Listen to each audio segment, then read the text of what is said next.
A pedra removida. Ele foi erguido por essa luz antes que Javé pudesse tocá-lo. O Criador falou mais uma vez. A pedra será removida e o véu será rasgado.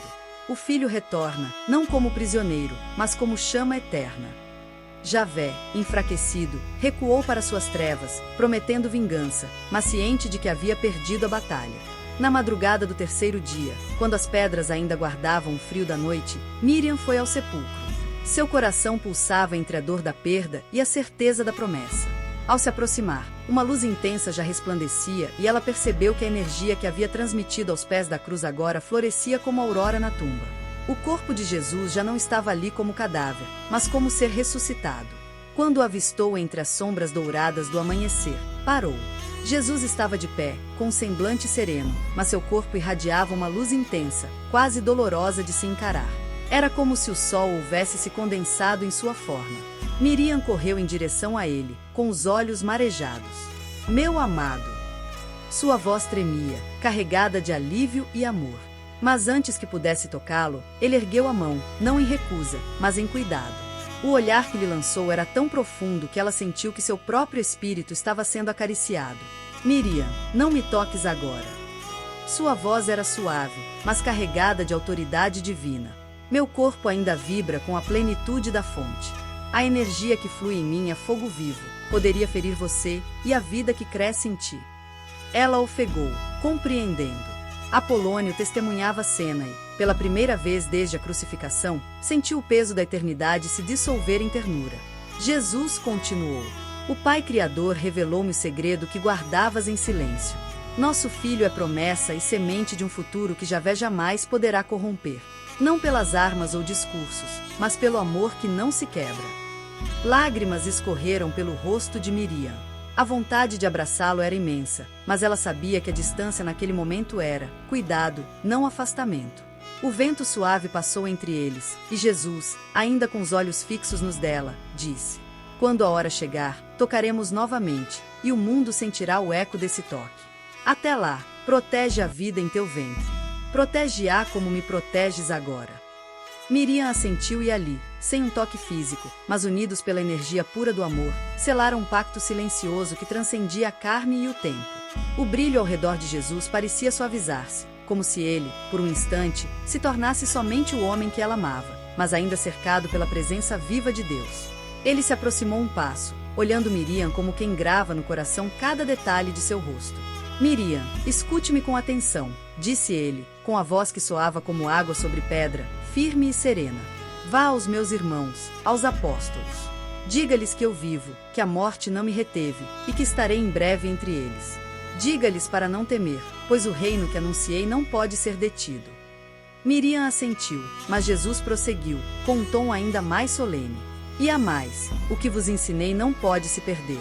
Escreve, com tuas próprias mãos, cada palavra que recordares de minha boca. Escreve a verdade sobre o Pai, sobre o amor e sobre o veneno do falso Deus Javé, que se alimenta do medo e da obediência cega. Ele fez uma pausa, e um vento leve, quase quente, passou entre eles, como se o próprio céu escutasse. Tu serás minha memória neste mundo. Não deixes que distorçam a minha mensagem. Muitos tentarão trocar a luz pela sombra, a verdade pelo poder. Guarda a pureza do que vivemos e aprendemos. Os olhos de Miriam brilharam com determinação. E aonde queres que eu vá, meu amado? Jesus sorriu, um sorriso que parecia misturar saudade e promessa.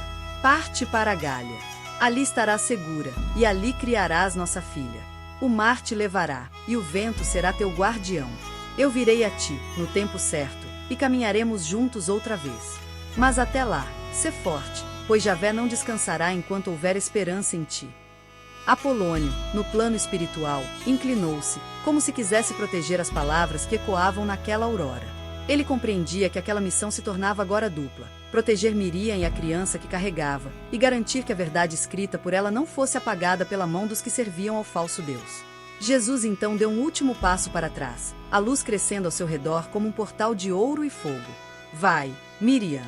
A missão em que te confio será o farol para gerações que ainda não nasceram. Ela observou desaparecer na luz, sentindo que, embora a distância física fosse inevitável, a ligação espiritual entre eles jamais poderia ser quebrada. Quando o sol ainda se erguia sobre Jerusalém, Miriam chegou ao local onde os apóstolos se escondiam, o rosto ainda marcado pela luz da visão com Jesus. Bateu a porta com firmeza, e João foi quem abriu, surpreso ao vê-la tão resoluta. Preciso que todos me escutem, disse, entrando sem hesitar. Pedro, Tomé, Tiago, André e os demais a cercaram, alguns ainda com os olhos vermelhos de choro. Miriam respirou fundo e falou com uma voz que misturava emoção e autoridade. Ele vive. Eu vi o Mestre, falei com ele.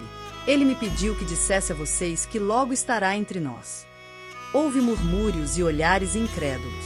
Tomé, com sua natureza desconfiada, cruzou os braços. Miriam, isso é esperança falando, não realidade. Mas João, tocado pela força das palavras dela, se adiantou. Eu creio, pois ele sempre falou que voltaria. Se Miriam diz que o viu, é porque viu. Pedro, ainda dividido entre o medo e a fé, se aproximou. O que mais ele te disse? E Miriam revelou. Mandou-me escrever cada uma de suas palavras e guardar a verdade sobre Deus, sobre ele e sobre o engano de Javé. E me disse para partir para Gália, pois lá me estabelecerei com nossa filha, e ele virá a nós no tempo certo. O silêncio caiu sobre o grupo. Alguns estavam confusos, outros tocados. Javé, no invisível, espreitava, tentando semear dúvida nos corações. Mas a firmeza de Miriam, reforçada pela presença espiritual de Apolônio e pela força de Deus, manteve o momento intacto. Poucos dias depois, Miriam se preparou para a longa viagem. Em segredo, deixou Jerusalém, navegando pelo Mediterrâneo. Ventos favoráveis pareciam guiá-la, e por onde passava, sentia a proteção invisível, um calor suave, como se Jesus a envolvesse mesmo à distância. Ao chegar à costa da Gália, encontrou um pequeno vilarejo acolhedor. Ali, entre vinhedos e colinas, construiu seu lar. As noites eram passadas escrevendo à luz das lamparinas, registrando cada ensinamento, cada gesto, cada revelação que viverá ao lado do Mestre. Enquanto isso, Apolônio, no plano espiritual, observava atento, enviando-lhe mensagens sutis em sonhos, para que ela não se desviasse da missão. E mesmo sabendo que Javé tramava, Miriam se mantinha firme, pois no coração carregava não só a fé, mas a promessa do reencontro. Dias após a partida de Miriam para Gália, o que ela havia anunciado começou a se cumprir. Jesus, agora revestido de luz intensa, começou a aparecer individualmente para cada apóstolo, rompendo o medo que ainda os prendia. A João, o discípulo do coração manso, apareceu numa madrugada silenciosa, sentado ao seu lado como nos tempos antigos. João, leva amor e paz a todos que cruzarem teu caminho. Lembra, a mansidão também é força. Pedro encontrou-o enquanto pescava, o rosto ainda marcado pelo arrependimento da negação. Pedro, a esperança é mais forte que a culpa. Alimenta meu rebanho, não apenas com pão, mas com coragem e fé. A Tomé, que lutava com a descrença, estendeu as mãos, mostrando-lhe as marcas. Tomé, a verdade não precisa de prova para existir, mas teu coração precisava ver. Agora leva a fraternidade, e não julgamento. A Tiago, que sempre sonhara com um reino terreno, disse: Tiago, a verdadeira prosperidade é aquela que transforma o espírito. Leva esse tesouro a todos que esperam riquezas de pedra e ouro. A cada um, Jesus deixou uma instrução, moldada conforme sua essência e fraqueza, para que se tornassem pilares de uma nova era. E então, num último encontro coletivo, no alto de um monte, diante dos 11 reunidos, sua voz ecoou como trovão sereno. Distribuam amor, paz, esperança, fraternidade e prosperidade. Não há força maior do que a que vem do coração. E escutem bem, se Deus é Deus e fomos criados a partir dele, então todos somos pequenos deuses. Dentro de cada um, existe a centelha que pode criar ou destruir. Escolham criar. Essas palavras caíram sobre eles como fogo sagrado, queimando as dúvidas e acendendo a certeza da missão.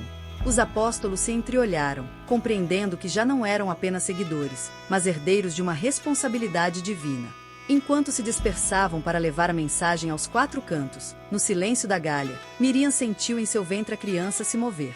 E, no fundo, de sua alma, sabia que aquela vida também carregava a mesma centelha divina de que Jesus falará.